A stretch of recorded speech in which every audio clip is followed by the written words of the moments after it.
We've heard much tonight about the central political importance of Ukraine to the impeachment inquiry. But that country's also at war with Russian-backed separatists. It's been 5.5 brutal years of conflict. So how does the political upheaval here echo on the front lines of Europe's only country at war? Special correspondent Simon Ostrovsky went to the front lines to find out. While the stakes of the bitter political fight being fought over impeachment in Washington may seem high, here, on the outskirts of Donetsk, where Ukraine is fighting an actual shooting war, the stakes are far higher. The war in Ukraine has dragged on for 5 years, and it's killed more than 13,000 people. It's fought in trenches like this one that stretch for hundreds of kilometers through eastern Ukraine. But it was largely forgotten by the outside world until it became the backdrop for the impeachment inquiry into President Donald Trump. Until Mr. Trump took office, Ukraine enjoyed unwavering bipartisan U.S. support in its conflict with Russia, which invaded and annexed Ukraine's Crimea Peninsula in 2014. The annexation was the biggest land grab in Europe since World War II and sparked a war in eastern Ukraine, where Russia and its separatist allies have taken control of parts of the country's eastern industrial heartland known as the Donbass. Kyiv only barely managed to prevent pro-Russia forces from totally overrunning the country, thanks to the U.S. and its allies, who imposed an economically damaging set of sanctions on Moscow.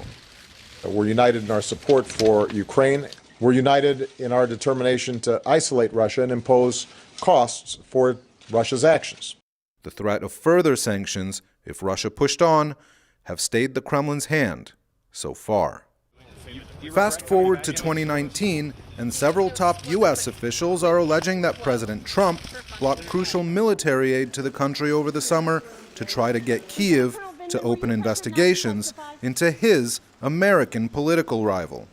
Throughout its campaign against Russia's occupation of lands that are just several hundred yards that way, Ukraine has relied on the United States for both military and diplomatic support. In July, the White House suspended nearly $400 million in aid, causing its Ukrainian allies to question America's resolve.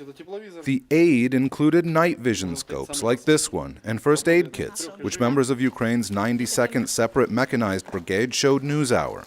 But the scope of the assistance is much wider and seeks to modernize Ukraine's armed forces by providing more capable small arms like new sniper rifles and grenade launchers, radars, vehicles, and tactical communication equipment. It also pays for advisors and high-tech training simulators. Here, take a look. A flag. Look at the hill behind the lake. It stands out in the light. That's the DNR flag.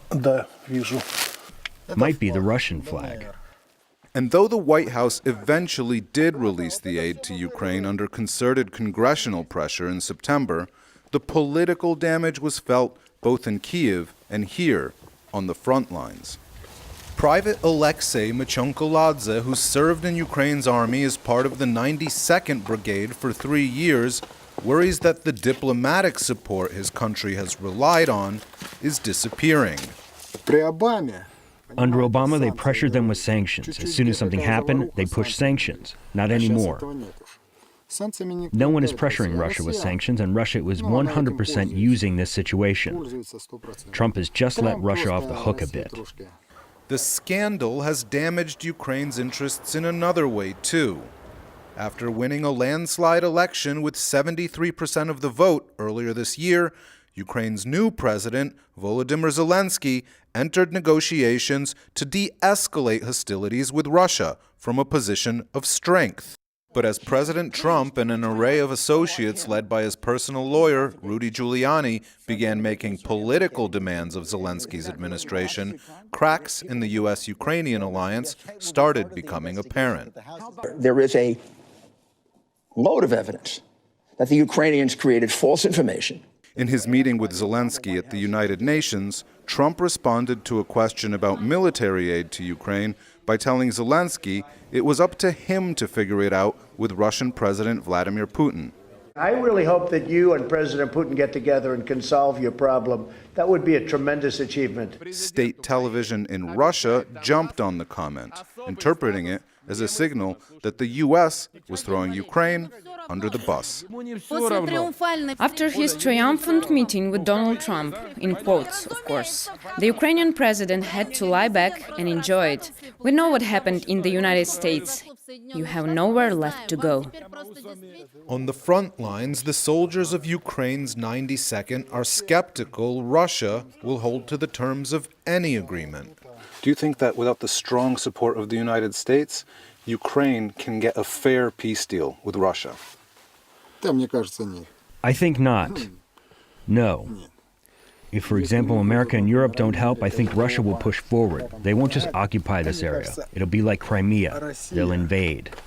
Zelensky has nevertheless pushed forward with a controversial plan to move troops away from the front lines in certain sectors. The idea is that if soldiers can't see the enemy, they'll be less likely to engage, and casualties will drop. Veteran groups see the plan as capitulation to Russia, and thousands have marched in street protests to oppose it, illustrating the challenges for Zelensky on the domestic front. But the biggest challenge is not only the toll in lives lost, but in lives ruined. Serhiy Shevchenko showed NewsHour how he's reinforced the windows of his home, which were blown out for the 8th time in a recent mortar attack. It used to be called Forest Street. Now I call it Dead Street. This is the most ruined street in Avdiivka. Although the U.S. has not contributed any troops to Ukraine in combat roles, it continues to train the Ukrainian military at exercises like this one.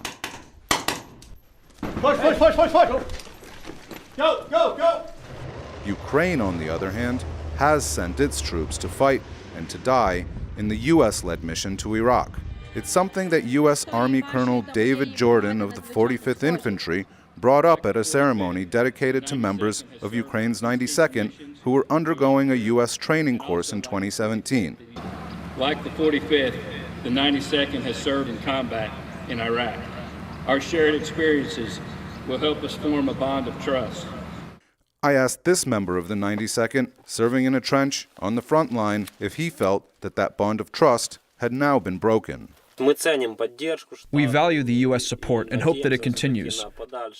Whatever happens, we will continue to defend our lands. Our morale is high, so we're not feeling down, and we won't fall, and that's that. On the front lines in eastern Ukraine, I'm Simon Ostrovsky for the PBS NewsHour.